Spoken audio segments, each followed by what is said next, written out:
Hi everyone, assalamu alaikum. Welcome to my channel and welcome to my new vlog. আশা করি সবাই ভালো আছেন। যে যেখান থেকে আমার আজকের এই ভিডিও দেখা সবার প্রতি অনেক অনেক দোয়া রইল। এই তো নতুন একটা গার্ডেনিং ব্লগ নিয়ে আইলাম। আশা করি সবার ভালো লাগবে যারা গার্ডেনিং ব্লগ ভালো পায়। তো আজকে আমি দেখাই আর এই যে টমেটোর বীজের প্যাকেট আমি হোম বেস থেকে এগুলো আনছি। 4 ধরনের টমেটোর বীজের প্যাকেট আনছি। তো কিছু বীজ অলরেডি আমি সারা করে লাইছি, বীজটাকে সারা করে লাইছি। আর আজকে এই যে 4 ধরনের বীজ দেখা যায় এখানের মধ্যে প্যাকেটও আছে, এগুলা থেকে আমি সারা তৈরি করি। আর তো কীভাবে সারা তৈরি করবো আমি শেয়ার করবো। সারা তৈরি করার লাগে আমি এইরকম কন্টেইনার নিয়ে একটা কন্টেইনারের মাঝে বেশ কিছু বীজ আমি রাখতে পারবো। কারণ হইলো একটা একটা করিয়াও দেওয়া যায় একটা কন্টেইনারের মাঝে। তো আমি চাই না একটা করে দিতাম। একটা কন্টেইনারের মাঝে বেশ কিছু বীজ রাখলে একটা সুবিধা হয় যে যতটা উঠিল তো একটা কন্টেইনারের মাঝে বড় হইলে একটু বড় হইলে এগুলা সেপারেট করা যায়। আর অনেক সময় দেখা যায় বীজটা কি সারা হয় না, একটা একটা করিয়া দিলে অনেকটা সময় দেখা যায় যে সারা উঠেন না। তো আমার সুবিধা হইলো একটা কন্টেইনারের মাঝে বেশ কিছু বীজ দিয়ে আমি এরকম সারা তৈরি করি টমেটোর। তো একটু বড় যখন হয় ওগুলা সেপারেট করি। তো এখন আমি এই ফটের মাঝে কম্পোস্ট রাখবো, মাল্টিপারপাস কম্পোস্ট। আমি হোম বেস থেকে আনছি মাল্টিপারপাস কম্পোস্ট। তো খুব সুন্দর ছিদ্র করা আছে, অতিরিক্ত যদি পানি থাকে খুব তাড়াতাড়ি এই ছিদ্র দিয়া জড়িয়া পড়ে যাব। আমি এখন এই ফটের মাঝে কম্পোস্ট আনি। আর এই তো 4টা ফটের মাঝে আমি রাখছি কম্পোস্ট। রাখার পরে আর দিয়ে একটু একটু চাপ দিয়া যাতে নিচের দিকে বাতাস না থাকে আর মাটিগুলোও এভাবে শক্ত হইয়া থাকে, এই কারণে এরকম দিয়া করিয়া দিলাম। মাটিগুলো আমি সমান করে দিছি। অনেক সময় দেখা যায় যে উঁচা নিচা থাকে, যদি একটু গ্যাপ থাকে এখানে অনেক সময় দেখা যায় একটা বীজ উঠের একটা বীজ উঠেন না, লেটে উঠের একটা ইয়ারলি উঠে যায় এই কারণে। তো সবগুলো আমি এভাবে সুন্দর করে সমান করে নিছি আর একটু চাপ দিয়ে নিছি। এখন আমি এই যে প্যাকেটের বীজ আছে দেখা যাক কতটা আছে। লাস্ট টাইম আমি কিছু ইউজ করছিলাম, কিছু বীজ এখান থেকে বার করিয়া। আর এখন দেখি কতটা আছে।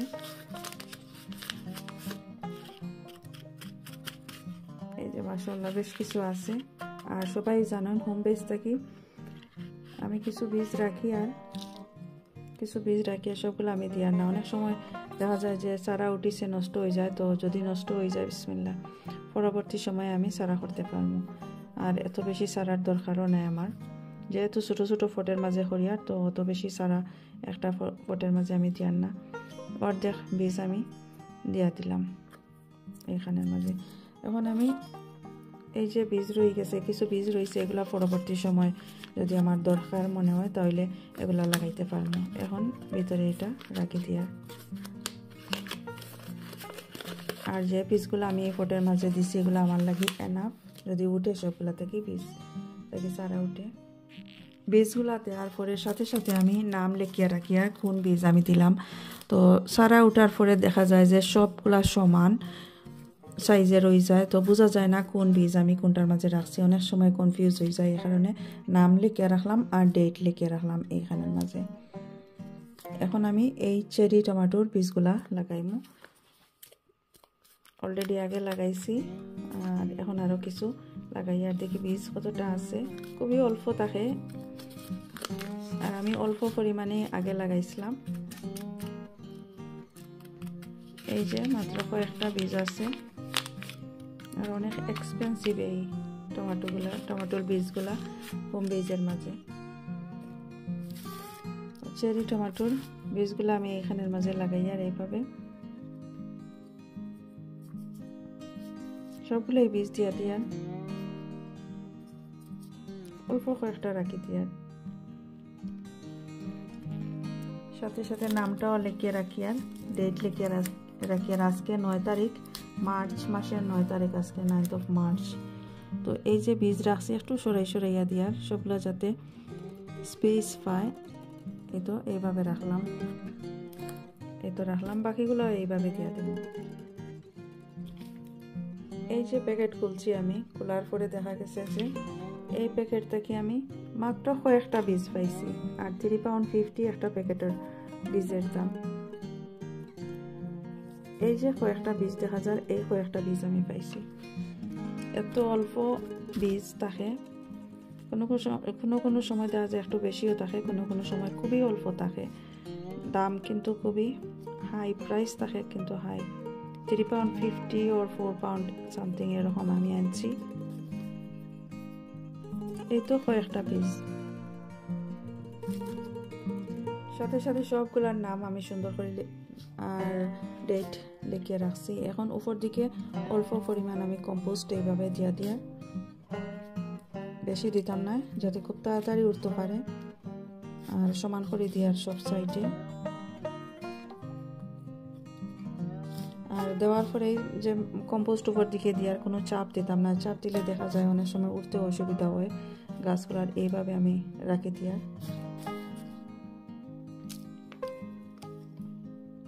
এখন উপর দিকে একটু পানি দিয়া যাতে বীজগুলো একটু ভিজা ভিজা থাকে আর গাছ উঠতে পারে। অল্প পরিমাণ পানি দিয়ে আর স্প্রে করিয়া, স্প্রে বোতল দিয়ে দেওয়া যায়, এরকম বোতলও ছিদ্র করিয়া দেওয়া যায়। তো আমি অল্প পরিমাণ পানি দিয়া, বেশি পানি দিলে দেখা যাইব মাটি বেশি ভিজা থাকবো আর গাছও উঠতে নাই, নষ্ট হয়ে যাব।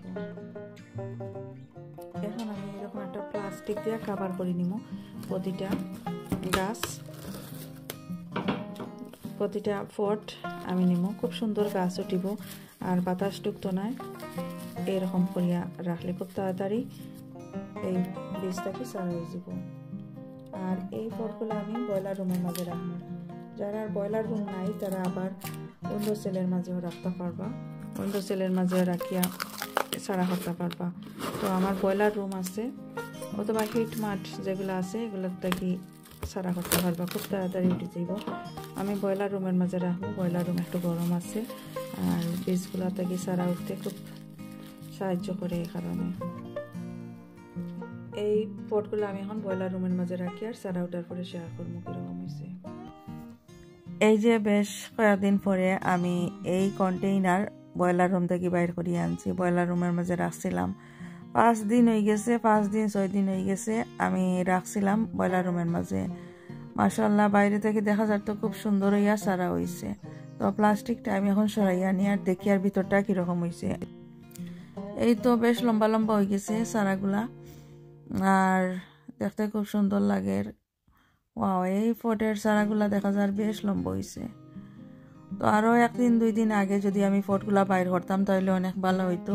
বেশি লম্বা লম্বা যদি হয়ে যায় গাছ ব্রয়লার রুমের মাঝে তাকিয়া, তখন দেখা যায় যে যখন রুম টেম্পারেচারে আনা হয় তখন দেখা যায় অনেক ঠান্ডা থাকে। তো এই যে লম্বা লম্বা হয়েছে এগুলা তেমন একটা বালা থাকে না, নষ্ট হয়ে যায়। তো জানিয়ে না আমার গাছগুলা কতটুকু বালা থাকবো আর বাঁচবো, তারপরেও আশাবাদী আছি। আর এই ফটের মাঝে যে গাছগুলো আছে মোটামুটি ছোট রয়েছে, এগুলা আশা করি আর বালাও থাকবো। আর এই লম্বা লম্বা যেগুলা হয়ে গেছে এগুলা আসলে সঠিক জানিয়ে না বালা থাকবো কি না। তারপরেও আমি এগুলা উইন্ডো সেলের মাঝে রাখি দিব। এই তো একটা সাইডে উইন্ডো সেলের মাঝে 2টা পট রাখছি। আরও এখানে বেশ কিছু চারা আছে, বেশ কয়েক ধরনের মরিচের চারা এই জায়গার মাঝে আছে। আর এইখানের মাঝে আরও টমেটোর গাছ আগে করছিলাম, এগুলা শেয়ার করছি না কিভাবে করছি। আর এই সাইডেও আরও 2টা পট রাখছি, উইন্ডো সেলের মাঝে রাখছি কারণ বাইরে থেকে সূর্যের আলোটা ইয়া পড়বো, ডে লাইট ইয়া পড়বো এখানের মাঝে। তো সূর্যের আলোর মাঝে যদি রাখা যায় গাছগুলা খুব সুন্দর থাকে, ভালো থাকে আর তাড়াতাড়ি বড় হয়। এই গাছগুলা আমি এখন সেপারেট করিয়া নিব, বেশ লম্বা হয়ে গেছে, বেশ বড় হয়ে গেছে, সেপারেট করার সময় আইছে। তো মে মাসে যখন ওয়েদার একটু বালা হইব, ওয়েদার বালা হইব যখন মাঝামাঝি সময় অথবা লাস্ট উইকও মে মাসে, তখন আমি এই গাছগুলা বাইরে গার্ডেনের মাঝে টবে অথবা গার্ডেনের মাটিতে আমি লাগাইয়া নিব। তো কিভাবে লাগাইমো এগুলো শেয়ার করবো। যদি ভালো লাগে আমার আজকের এই video please like share and comment করবা।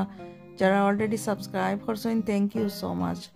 নতুন যারা আছেন আমার চ্যানেলে আজকের এই ভিডিও দেখরা সাবস্ক্রাইব করি আমার চ্যানেলের পাশে থাকবা। ভালো থাকুক সবাই। আজকে এই পর্যন্ত, এখানেই বিদায় নিচ্ছি। আল্লাহ হাফেজ, আসসালামু আলাইকুম।